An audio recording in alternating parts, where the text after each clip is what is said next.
ආයුබෝවන්. අද මම හැදුවේ හැඳි කැවුම්. හැඳි කැවුම් හදන්න හරිම ලේසි. මේ මම දාන්නේ පාන් පිටි කෝප්ප භාගයක්.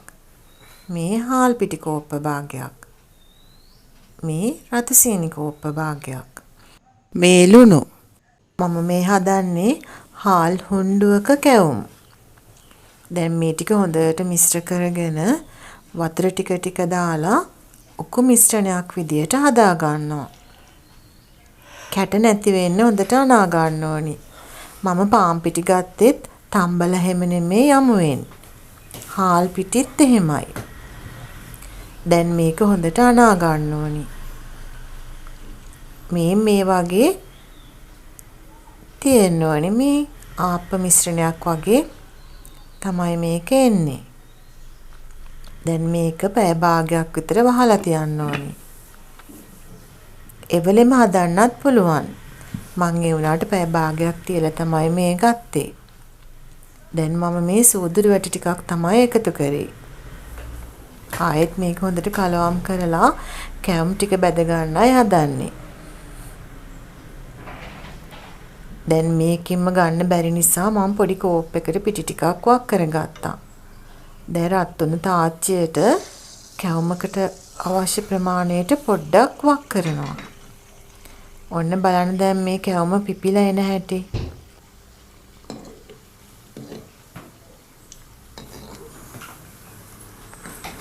දැන් මම මේක අනිත් පැත්ත හරව ගන්නවා.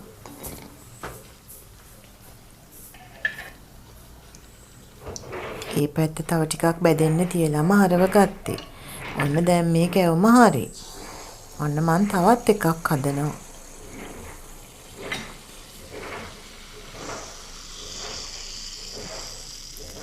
මේ කැවුම හොඳට පිපිලා ආවට පස්සේ තමයි අනිත් පැත්ත හරව ගන්න ඕනි. හරිම ලේසි. ඉක්මනින් හදා ගන්නත් පුළුවන්.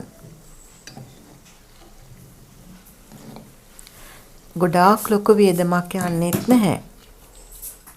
මම නම් ගෙදර අයට කන්න විතරක් පොඩ්ඩයි හදාගත්තේ.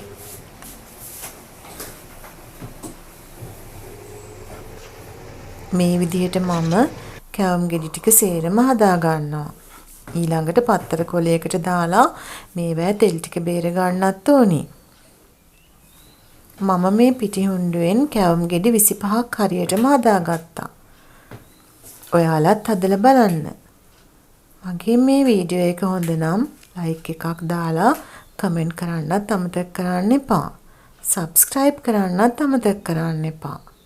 මේ වීඩියෝ එක බලපු ඔයාලට බොහොම ස්තුතියි.